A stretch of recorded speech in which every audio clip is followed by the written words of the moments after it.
everybody.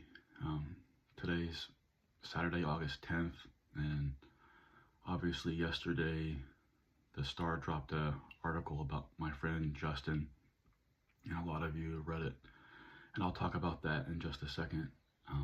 But first, I want to say to all the former youth, student ministries, Forerunner youth, over the years that I've been able to be in your lives, I love you.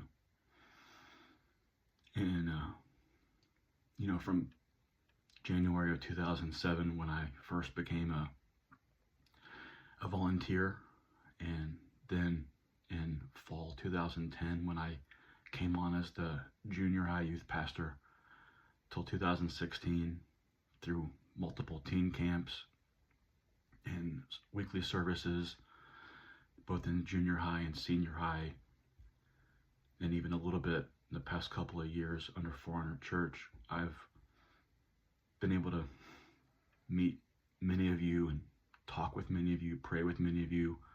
You've been in my small groups, you've been in my home, you've been in services that I've been a part of leading, and there's so many of you that I love so much and think about all the time. I still continue to pray for you.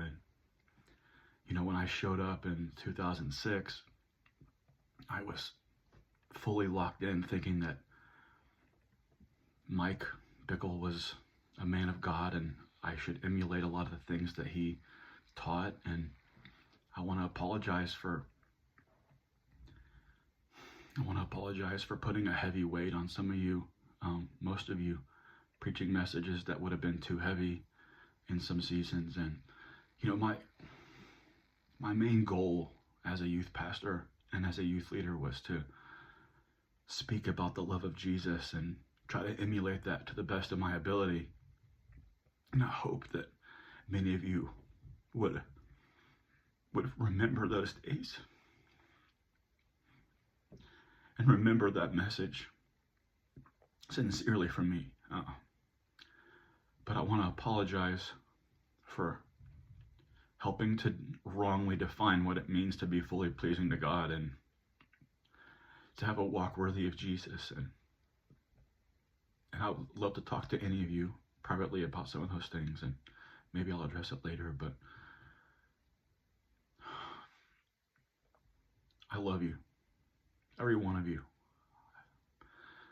Think about so many of you over the years, and my heart is still very much carrying you in some ways. And I'm never going to forget the times we had together.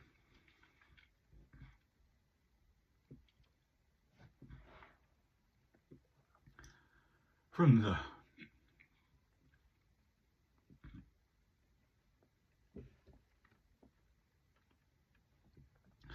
the bottom of my heart, I love you. And I'm not going to edit out the part of me crying, because I don't give a shit. I mean, listen.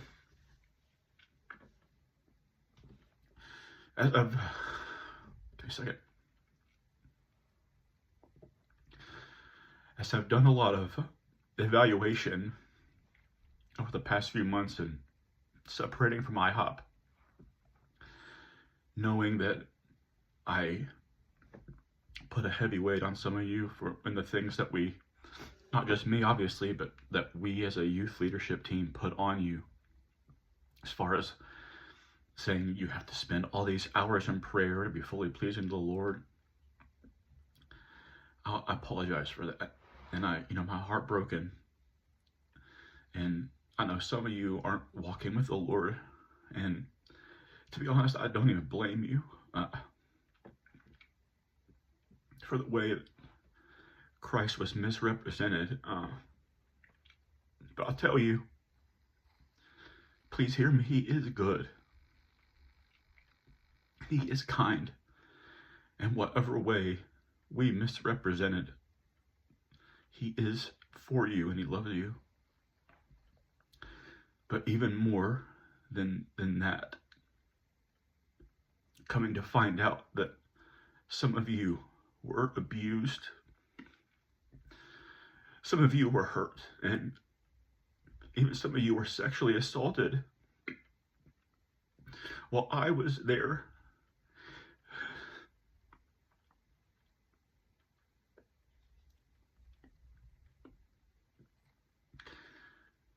It's more than I can bear. I'm